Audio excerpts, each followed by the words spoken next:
Hi, Gary Ritchie here, Director of AOG Mission.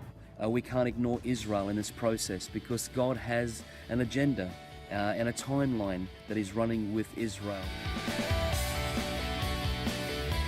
Part of that kind of missional heart and understanding, God's kind of been giving us a much bigger picture of his overall plan of salvation that he's doing not just in the UK but in the nations, and as part of that God's given us a real heart for Israel, for the Jewish people, but also for the Arabs and for the church in our day. As we are looking to impact more of the culture and the society that we live in, I think we need to understand the big picture of his salvation purposes. I believe that God's heart originally for the Israeli people was that he called out a people for his own. The same way that my boys are so important to me, and that whatever they do, even in times when there's been disappointment, they've remained my sons. I feel something of the heart of God for the people he originally chose to be his own.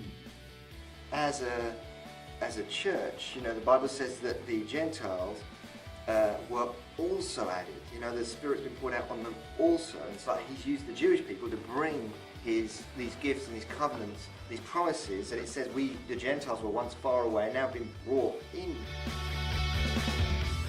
Jesus is Jewish. All of his disciples are Jewish. But the fact is we should be reaching out to everybody. But we should not forget the children that basically handed us, if you will, the actual gospel. As a relatively new church, we wanted to find a way that we could engage in work that was going on in the ground in Israel.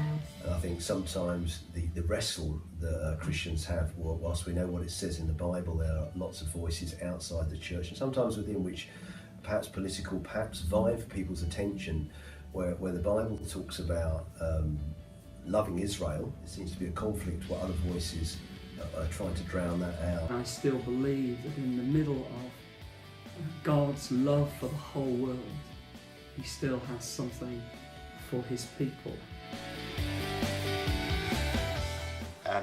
Grew up in a Jewish family, so my mum and dad both Jewish, and went to synagogue, had my bar mitzvah, had a pretty radical encounter with God. I realised this New Testament is written by Jewish people, and this whole thing has a Jewish thing running through it. This isn't some it used to be Jewish. Jesus didn't used to be Jewish, and now he's a Christian. And the more I read and looked into it and worked out, well, how do you want me to live as a Jewish believer? I think the preaching of the gospel in all the nations and God's timeline for Israel go hand in hand. Where we have seen phenomenal growth over the last 7 years. But what a lot of people don't know is the story behind us getting this facility. It directly relates to our blessing the nation of Israel. But suffice it to say that we were in dire straits literally days before we were supposed to exchange the keys and all that to get this new building. We were told that it was bought out from underneath us. And a man called my pastor and he said, I can help. I'm a businessman. I'd like to help, but I want to ask you this question first. Where are you guys at on Israel? What is your heart? And our pastor said to him that if you bless the nation of Israel, you will be blessed, as Genesis says. And if you curse Israel, you're cursed. Anyway, this was the right answer to give, because that was the kind of the key that unlocked this man's involvement. God would have had to choose a different way to provide, but he chose to tell his story through our pastor blessing the nation of Israel. And God can do that for you too. So I see this thing about Israel as being simply understanding God's heart and purposes. That the question is,